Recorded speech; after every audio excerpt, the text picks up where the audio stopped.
Hello বন্ধুরা, আজ আপনাদের আমি লাল শাক ভেজে দেখাবো। এই যে লাল শাকটা আমি আগেই বেছে নিয়েছি, বেছে ধুয়ে রেখেছি। কিছুটা রসুন থেতো করে নিয়েছি,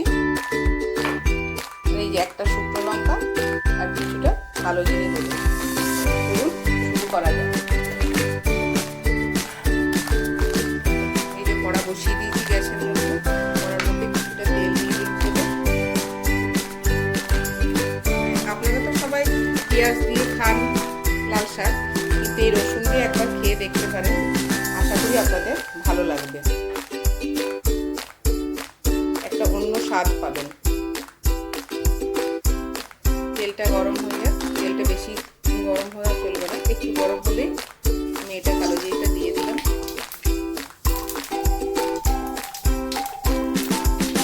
লঙ্কাটা দিয়ে দিলাম।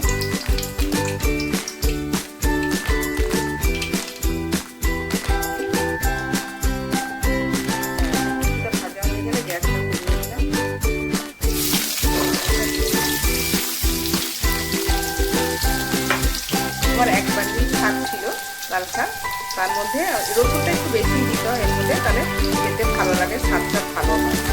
এক বাটি শাক ছিল, তার মধ্যে আমি একটা ছিল গোটা রসুন খেতে করে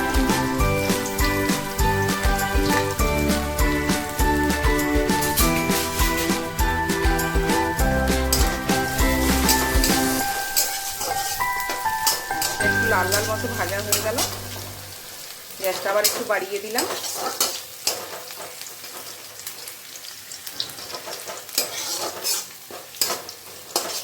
সবসময় খেয়াল রাখবেন কোনোদিন যেন তেল গরম বেশি না হয় আর পুড়ে না যায়, তাহলে রান্নার স্বাদ আপনি আনতে পারবেন না ঠিকঠাক। গ্যাসটা কমিয়ে দিলাম, খুব তাড়াতাড়ি রান্না হয় এটা।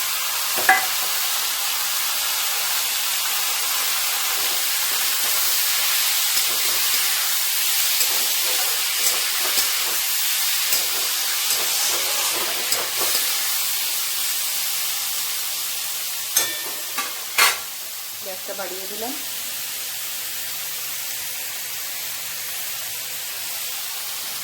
একটু নুন দিয়ে দিলাম। নুনটা তো আপনাদের স্বাদ মতোই দেবেন।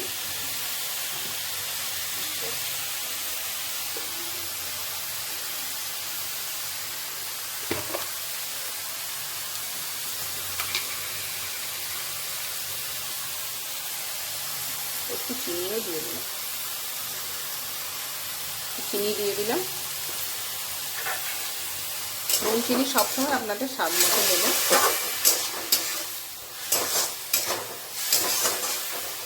কিচ্ছু ঝামেলা নেই, কোনো কিচ্ছু সময়ও লাগে না, শুধু শাকটা বাছতে আপনাদের যা সময় লাগবে। এটাকে এবারে ঢাকা দিয়ে দেবো।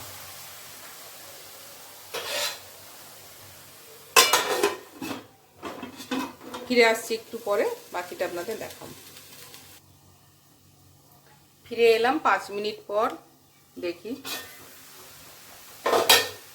ঢাকাটা খুলে দিলাম। অলমোস্ট হয়ে গেছে। এটাকে একটু শুকনো করে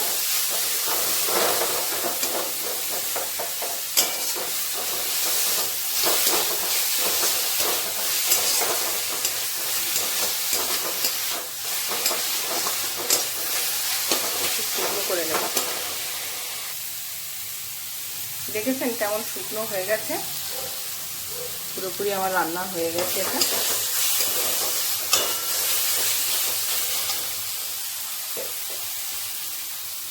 শুধু নামাবার আগে একটু চিলি ফ্লেক্স দিয়ে দেবেন।